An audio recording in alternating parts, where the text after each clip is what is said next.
भगवान के बिना ये शरीर मिट्टी के भाव में बिक जाती है, या फिर ये कह लीजिए मिट्टी में मिल जाती है। इसकी कोई कीमत नहीं रहती। जब तक हम भगवान को नहीं पाते हैं तब तक हम कुछ भी नहीं पाए ऐसा कहना सर्वथा उचित है।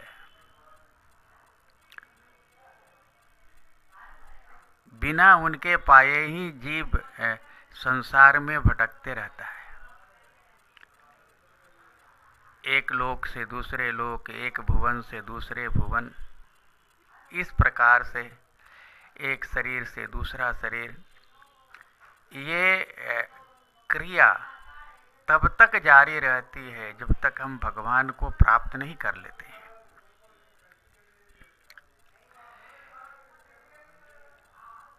भगवान का दिया हुआ ये शरीर है, इसलिए जैसे भगवान इस माया में नहीं फंसते हैं, उसी प्रकार से जीव भी इस माया में नहीं फंस सकता है।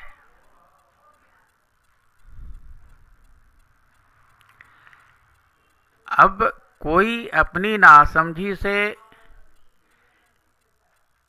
ऐसा कर ले तो बात अलग है, लेकिन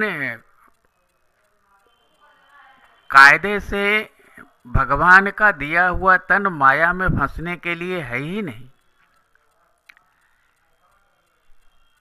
और ये हम भली भांति जानते हैं कि बिना भगवान को पाए ये जीवन यूं ही बर्बाद हो जाता है,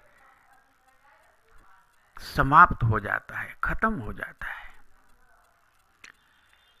भगवान की मन को हरने वाली छवि एक भक्त को हरदम लुभाते रहती है, तड़पाते रहती है, रुलाते रहती है। एक बार जो कोई उनको देख लेता है, यहाँ तक कि स्वप्न में भी देख लेता है, तो भी दूसरों को देखने की उसे ज़रूरत नहीं पड़ती है। दूसरों को देखने की ज़रूरत समाप्त हो जाती है।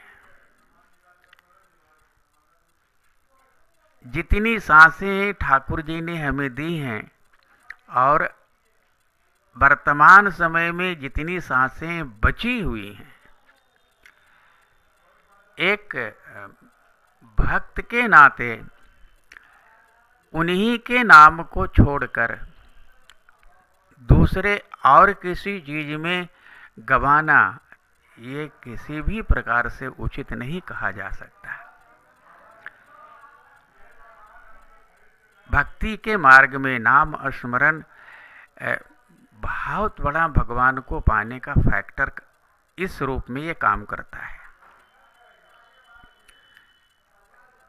हम यदि इसे अपने जीवन में अप्लाई करें, इसे लागू करें, तो निश्चय ही हमारा भगवत प्राप्ति का दुर्लभ स्वप्न पूरा होगा और हम भगवान को प्राप्त करने में अवश्य सफल होंगे।